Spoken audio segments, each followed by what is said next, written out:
What's up guys, it's Wilson, also known as Design by Will, and in today's video we're going to be learning how to design Y2K logos and typefaces. Now the brand we're going to be designing around is Men in Black. I feel like Men in Black has a beautiful portrayal of what Y2K is and the aesthetic that it has with all the chrome and like smooth surfaces and all those colors and textures is exactly what Y2K would be like if I were to picture it in one area or scene. So the typefaces we're going to be using is Calgary 88, Golden Griddle Regular, and Beware. So first things first is we're just going to grab our typeface that we want to do the simplest design with. And we just want to create the typeface and turn it into a outline by right clicking it and clicking create outline. Then we're going to get the direct selection tool and just select the black area, drag it down and put it at the bottom.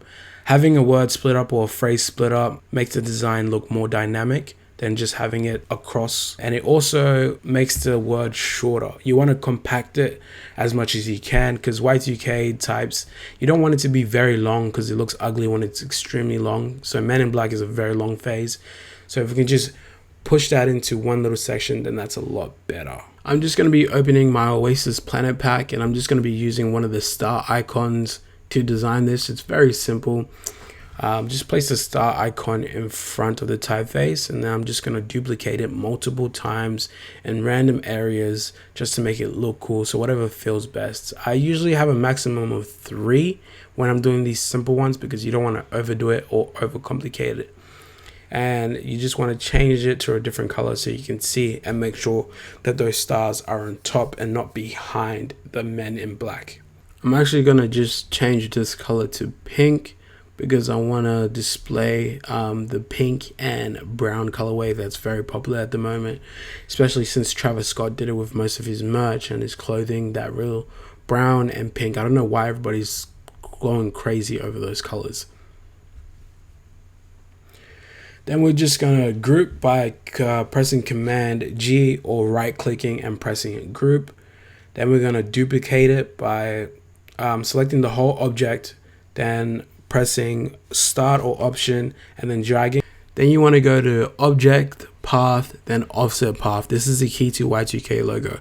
So the first one I'm just going to set to round, always set it to round, and then 10 pixels. This is going to create the original outline for the design itself, and it's very simple. Then you want to highlight the whole thing and just flatten the image or build it all together, make it one thing.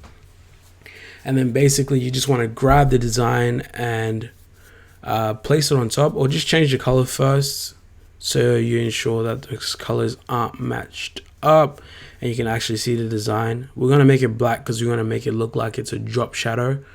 There's easier way to do this, but this is the way I'm doing it just to show you guys.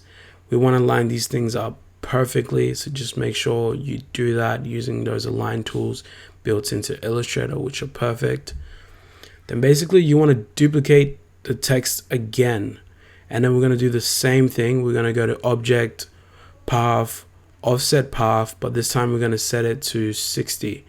Now it's going to make a bigger outline of what our design is, and this is going to be the drop shadow itself. Same thing, select it, build it into one shape, and then make sure it's at the bottom of every other shape. And we're just going to set the colors to black now and put it on top of each other. So now we've got both outline subjects in black. Just drag it on top and offset it just a tad bit to the left or to the right and make it look like it's projecting a drop shadow behind the text itself. And that's basically the first design done in itself. It's very simple to do, very easy to do. Here I'm just cleaning it up, making it look a little bit better, but that's basically all. Object, path, create outlines. You could honestly do this just with one outline if you wanted to, but just to make sure I have that dynamic depth, I'm always make 2. One thing that you could do to make it look cleaner is you could make a blend and make a blend between those 2 objects, but that's really not needed and that's just extra. So we want to make this as simple as possible. So that's what we're doing. So that's design 1. I'm just playing with the typeface a little bit. You can do that to round it off. Y2K typefaces tend to be very rounded off, but yeah, again, that's not needed. For the second design, we're just gonna grab the word black and turn it into Japanese characters that spell black. Hopefully it's spelled out right. You can never really check. You just gotta put your faith in Google. And I already have some Japanese character fonts downloaded, so I want this really thick one that I have downloaded because it matches the font that I originally started with. So you want to keep that visual cohesion going. I tend to not edit anything at all when it comes to other foreign language characters. I just keep the typeface how it is, create the visual outline, and just add it into the design. I don't want to round off anything because the simplest character rounded off could change the whole meaning of a word, which I had to learn the hard way. So now that we got our type where we want it to be, we're just going to add some objects and shapes to round off the whole design and bring it all together. I'm just adding these dots, pressing Command D to duplicate the placements, and then highlighting the whole thing and then aligning it into a straight line, highlighting those dots themselves, and then just duplicating them and placing them at the bottom, next to the black at the bottom itself. I'm expanding the object so when I zoom out and make it smaller, it doesn't warp the image itself, so it's being expanded into an object rather than a shape. I also had to learn that the hard way, so make sure you always expand the stuff like lines and shapes and stuff like that when you have them outlined, because they do get affected when you change the sizing. So basically we're just going to go back into the Oasis Planet pack and just grab this title highlighter. That's what I call it, because it just shapes the title or logo into this shape itself, and basically we just want to center that up, go back into the Oasis Planet pack, sorry, and then just grab one of the stars, because you want to add to it. I always tell people when you get these packs, you always want to add your own flair, remove, delete, color, shape, warp one of these items, because it just helps you differentiate yourself to different people. And always add your own flair or your own change to something, because it's going to be the factor that makes you stand out or makes your brand stand out in itself. And basically we're just going to line that up. At first I was going to use the shape builder tool and show you guys how to use that, but that's not needed. You can just select the star and the actual highlighting shape itself, and yeah, just build it into one object. So basically we're just going to expand the whole shape in itself, and we're just going to repeat the process that we did with the first one. Just going to object, path, offset path, and repeating that process until we got a good look, and just changing the colors. I'm just going to skip through this part because you guys have seen it. If you want to learn how I do it, just go back and rewatch that little section, because it's just the same. And yeah.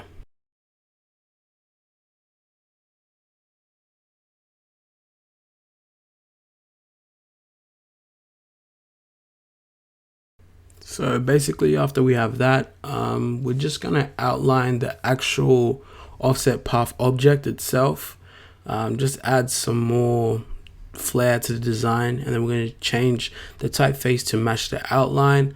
I think that's a good touch to the design itself, and it makes it stand out a little bit more rather than just having a basic outline, because yeah, you want to be different. Keep being different. Now I just want to show you guys what it would look like if we outlined, or what you would see if you press Command Y in Illustrator to see the outline of your shape. And I think it looks really cool because you can see the different layers that we utilize to build this project or this design, and it really shows all the intricate pieces that you need in order to develop this simple Y2K logo that you see all the time. Sometimes it might look like it took 3 seconds, sometimes it might took 5 hours. Honestly, the main factor is placements when it comes to Y2K. Now we're just gonna go ahead and start this final design. For this one, I want to be more creative, so we're going to be drawing our own elements instead of using the element pack that I have, because I feel like this is the most alien looking font, but I feel like it could be utilized and toned down a little bit if we use some drawn. So it's futuristic, and we have our drawn elements to balance it out a little bit more. So I'm just going to speed past this part. Just go into Photoshop, draw in your elements. I just drew in 2 different types of stars. I was gonna draw a third one, but it looked kind of ugly, so I gave up. Then I went and pressed Command Shift 4, screenshotted it, added the screenshot into Illustrator, then used the image trace tool, changed the adjustments a little bit until I found which one looked best. Then pressed ignore white to remove the white background, and then I went into image trace in objects and then expanded and just deleted the other little black little selection that I accidentally selected, and now we have two images. But you're gonna have to right click and then ungroup so you can ungroup them and move them around freely. Basically, we're just gonna repeat the same process, change the color of the icons and symbols, group them, drop them below, create the outlining using object, path, offset path, and yeah, that's it. So the overall thing about Y2K logos is once you got it down pat, repeating the process is extremely easy. It's just making sure each design looks unique or looks cool to you. That's what most people don't get, is they try to recreate somebody else's Y2K design and it just doesn't work for them. So just develop designs that you think look cool, because if you keep developing designs that everyone's gonna like, then you're gonna find yourself in this corner that you don't really want to be in. So yeah, just gonna skip past this part and we can look at the overall designs themselves and then show you guys how you would utilize them in a streetwear graphic.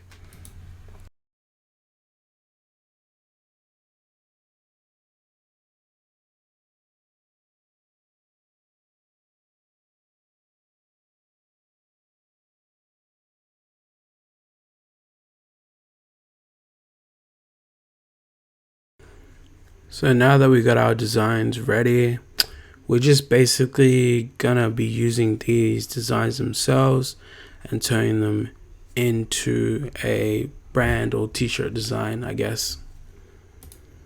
Since we're using Man in Black, I'm gonna be using this photo. I think it just suits the theme of the designs that we have laid out. And I'm gonna be fast forwarding this whole section.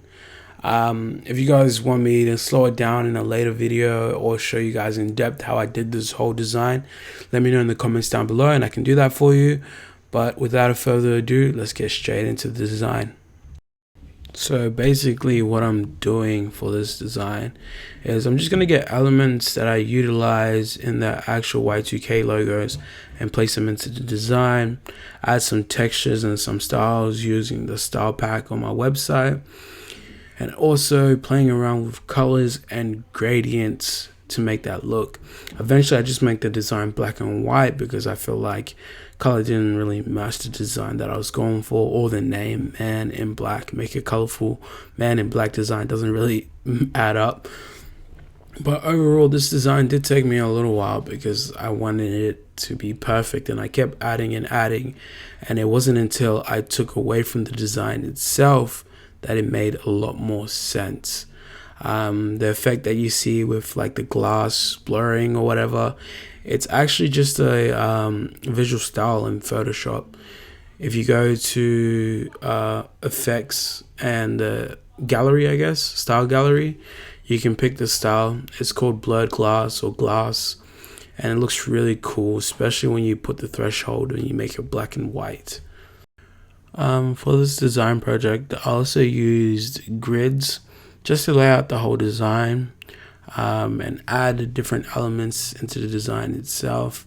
As you know, I started off with a square, which is 3000 by 3000 pixels, and then I simplified that, made it a rectangle so it could fit into this vertical format of a t-shirt.